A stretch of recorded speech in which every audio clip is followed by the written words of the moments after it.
클래리티 법안 일단 상원 은행위를 통과를 한 건데 네. 사실 완전히 끝난 건 아니지만 이마저도 너무 오래 걸려서인지 뉴스들이 많이 나왔던 것 같거든요. 이것 좀 설명해 어 주세요. 일단은 이 배경에 네. 그냥 클래리티가 갑자기 통과가 된 게 아니고요. 그 네. 최근 며칠 동안의 맥락이 되게 중요한데, 음. 최근 며칠 동안에 미중 정상회담도 진행이 됐었고요. 네. 그리고 그 이전에는 전쟁이 있었잖아요. 그래서 네.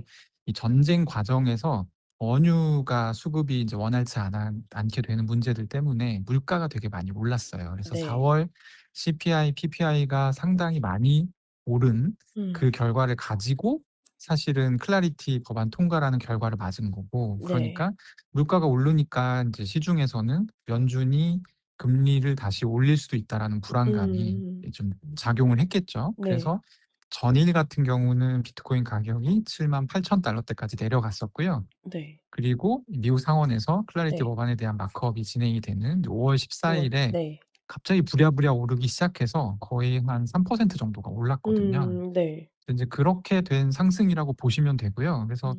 이제 계속 시장을 보셨던 분들 입장에서는 '아 이거 진짜 한치 앞을 모르겠다.' 왜냐하면 음. 매크로는 떨어지는 게 맞아요. 네.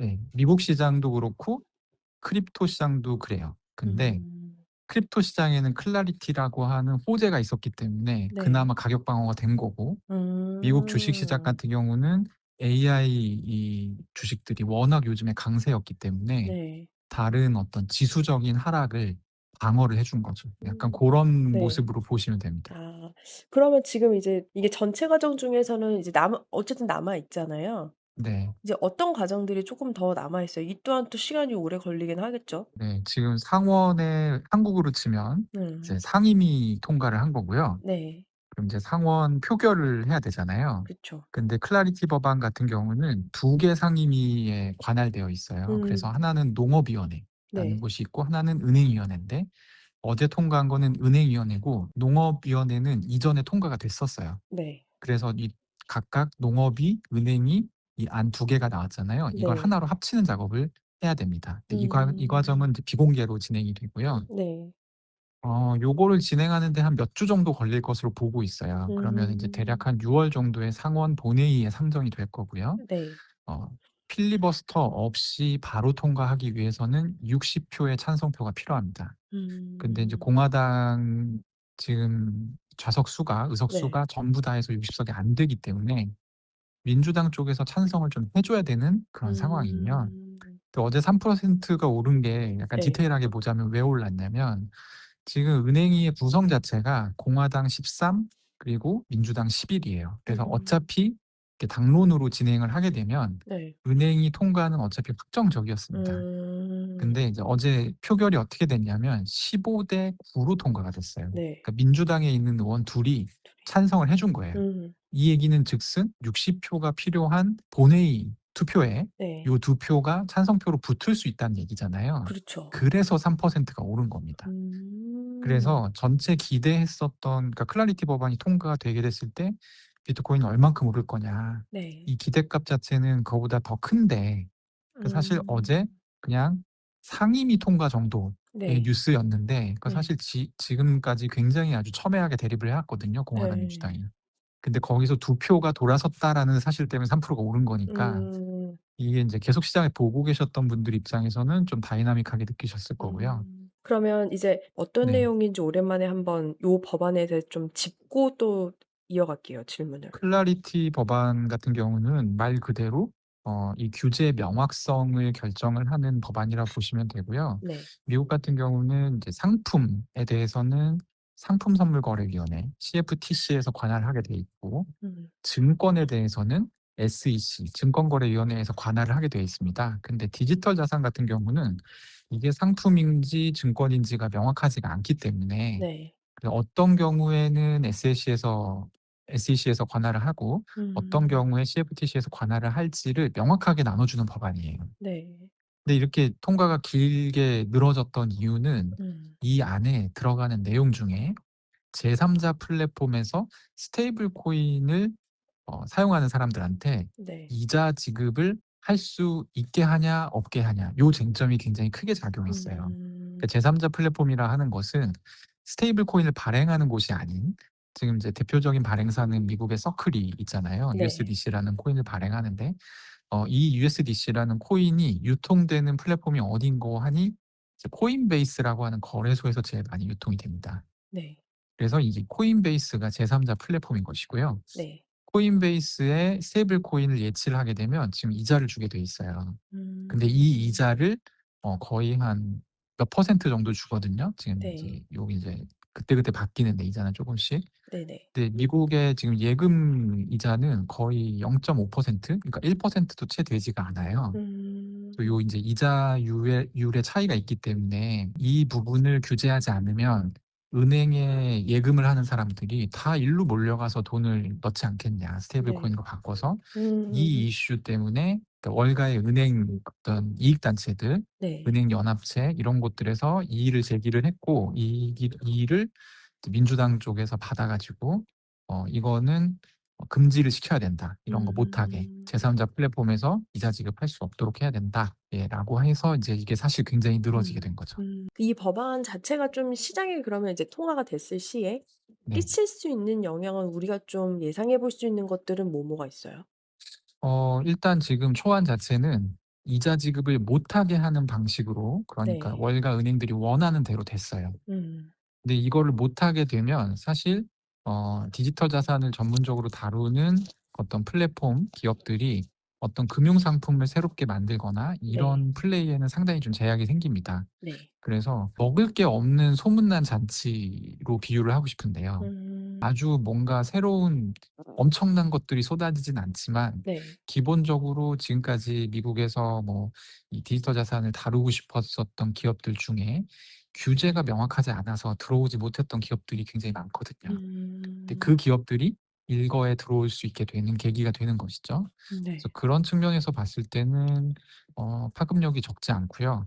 지금 투자하시는 분들은 아마 '내가 가지고 있는 비트코인, 내가 가지고 있는 이더리움 가격이 어떻게 될 거냐.' 이 부분에 음. 관심이 많으실 텐데, 그것은 사실 누구도 알 수 없는 것이긴 하지만 과거에 어떤 이런 이벤트, 비슷한 이벤트가 일어났을 때 가격이 어떻게 바뀌었는지를 좀 살펴보면 네. 작년에 있었던 뭐 지니어스 액트 통과라든지 이럴 때 예외 없이 비트코인이 몇 퍼센트씩 오르면서 사실 큰 상승을 보였거든요. 네. 그런 부분들을 감안해 보면 최종적으로 트럼프 대통령이 사인을 하게 됐을 때는 음. 상당히 가격이 많이 올라가지 않을까 싶고, 어. 그리고 더군다나 지금 비트코인 같은 경우는 작년 10월에 126,000달러를 기록하고 이후에 예. 계속 하락을 해서 60,000달러까지 떨어졌다가 지금 이제 한 80,000달러 선까지 회복을 한 상태거든요. 그래서 네. 여전히 한 40% 정도 하락해 있는 상황입니다. 음. 할인이 돼 있는 상황이에요. 음. 그래서 이제 클래리티 법안이 통과가 되게 되면 가격 상승이 좀 크게 나타날 수 있다라는 기대를 많이 하고 있습니다.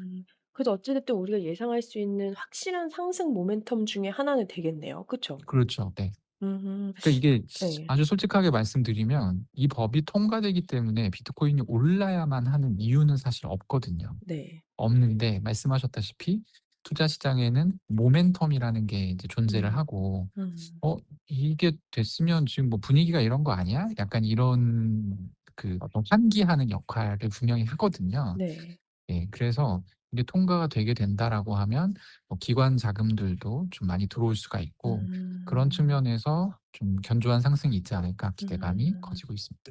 네. 어쨌든 상원 통과 이 하나에도 수치가 움직이는 거 보면은 앞으로도 쪼끔 적립식으로 아니면 이렇게 좀 투자의 비율을 높이는 것도 방법 중에 하나가 되려나요? 일단은 뭐 적립식 투자를 하셨던 분들은 그 기본 마음가짐 자체가 네. 어떤 여러 가지 매크로적인 변수나 이런 거랑 상관없이 네. 일정하게 쌓아가면 거기서 나타나는 영향들을 좀 상쇄할 수 있다라는 생각을 가지고 투자를 하시는 분이거든요. 그래서 네. 적립식 투자를 하시는 분들한테는 "계속 투자하셔도 좋다." 뭐 이런 얘기는 너무 음. 당연한 얘기고, 네. 근데 다만 약간 인제 시기를 봐가면서 투자하시는 분들 있을 수 있잖아요. 그쵸. 근데 그런 분들 입장에는 너무 좀 선택이 어려울 수 있는 구간이긴 합니다. 왜냐하면 아까도 말씀드렸다시피 지금 호르무즈 관련해서 인제 이게 어떻게 끝나게 될지가 미중 정상회담이 끝났는데 네. 여전히 아주 명확해지진 않았거든요. 그러니까 음. 중국 쪽에서도 호르무즈를 여는 걸 당연히 좋아하겠죠. 근데 네. 중국도 중동에서 원유를 많이 수입을 하니까. 그렇기는 한데 어떤 일 안에 공동적인 압력을 넣을 거냐 이런 부분들은 쪼끔 애매해 보이거든요 네. 아직까지는. 그렇다 보니 결국에 이 문제가 해결되지 않으면 물가 문제도 더 심각해질 가능성이 높고, 그렇게 음. 되면 전반적인 어떤 유동성이라든지 지금 연준의 어떤 금리 인상 선언이 나올 수도 있고, 이런 네. 부분들을 종합해서 좀 판단을 하게 되면 사실 이제 이 클래리티 법안 통과는 이번 하고 이제 사실 상원 회의로 넘어간다는 말씀을 드렸잖아요. 또 네. 고 사이의 구간에 얼마든지 조정이 나올 수 있습니다. 그래서 아. 요런 부분들을 좀 네. 예 감안하셔 가지고 투자를 하시는 게 좋고, 좀 뭐 저는 뭐 얘기하다 보니까 인제 자연스럽게 결론이 음. 쪼끔 모르겠으면 적립식 투자를 해야 되는 뭐 그런 아. 쪽으로 가는 거는 맞는 것 같고요. 음. 어쨌든 지금 많은 분들은 '이게 어찌 됐건 통과가 되겠다.' 네. 그러니까 사실 이 상원 통과 전까지는 좀 반반 음. 정도였어요. '통과될 수도 있고 안 될 수도 있겠다.'라는 그쵸. 예. 의견이 있었는데, 이번에 은행위를 어쨌든 통과하면서 '이거는 이 시기의 문제지 어쨌든 되긴 되겠다.' 이런 쪽으로 분위기가 음. 좀 잡혔고, 네. 된다라고 하면 이제 과거에 기록을 했었던 수준까지는 '비트코인이 올라갈 수 있지 않을까?' 그런 생각하고 음. 있습니다. 군대 얘기 잠깐 여쭙자면 지금 네. 하나금융이 왜 두나무 지분 인수했잖아요. 이게 보면 네. 은행이랑 가상자산의 어떻게 보면 우리가 본 첫 동맹 같은데 네. 이거는 또 어떤 의미로 좀 해석할 수 있을까요? 우리 시장에. 어차피 지금 국내에서요. 네. 디지털 통화 네. 내지는 디지털 자산 뭐 이런 부분들이 좀 확산되기 위해서는 아주 실무적인 차원에서 보면 은행이 들어오는 게 가장 그림이 좋긴 하거든요. 근데 지금 두나무 같은 경우는 네. 국내 제1의 거래소이기도 하고, 지분을 어떻게 하는지 대주주 지분 제한 뭐 이런 얘기들도 많이 나왔었잖아요. 네. 그런 거에 앞서서 사실 이 지분을 취득을 하고 뭔가 좀 적극적으로 이 시장에 뛰어들어 봐야겠다, 약간 네. 요런 사인으로 보이고요. 왜냐면 음. 지금 그걸 해야 될 이유는 사실 없는 것 같거든요, 한국에서는. 그러니깐요. 예. 네. 근데 하나금융 쪽에서 조금 선제적으로 음. 준비를 하겠다 정도의 네. 입장을 가진 것으로 보이고, 사실 배경에는 이제 RWA라고 해서 리얼 음. 월드 에셋, 그러니까 원래 실물 자산으로 존재하는 것들을 토큰화시켜서 블록체인으로 올려서 거래를 시키게끔 하는 고런 어떤 새로운 섹터가 지금 미국에서는 관심 굉장히 많이 받고 있어요. 음. 그래서 이제 요런 것을 한국에서도 좀 발맞춰서 이제 '뒤떨어지지 않게 네. 따라가 보자.' 뭐 약간 요런 차원에서 네. 하는 것 같고, 만약에 지분 투자를 한다 하면 두나무는 굉장히 매력적인 대상이긴 합니다. 왜냐하면 일단 음. 기본적으로 암호화폐 거래소 가지고 네. 있고요. 그리고 그쵸. 이제 기와라고 하는 자체 블록체인도 가동할 예정이고, 음. 그리고 이제 뭐 NFT나 뭐 이런 부분들을 이렇게 부가적인 다른 사업들도 계속 해 왔거든요. 네. 그래서 같이 뭔가 하기가 되게 좋은 파트너라는 음. 측면에서 네. 굉장히 이해는 잘 가지만, 네. 한국은 사실 규제가 이렇게 정해지지 않으면 큰 기업일수록 좀 잘 움직이지 않았던 그런 분위기를 생각해 보면 네. 사실은 뭐 좀 선제적인 측면이 있는 것 같다. 음. 네.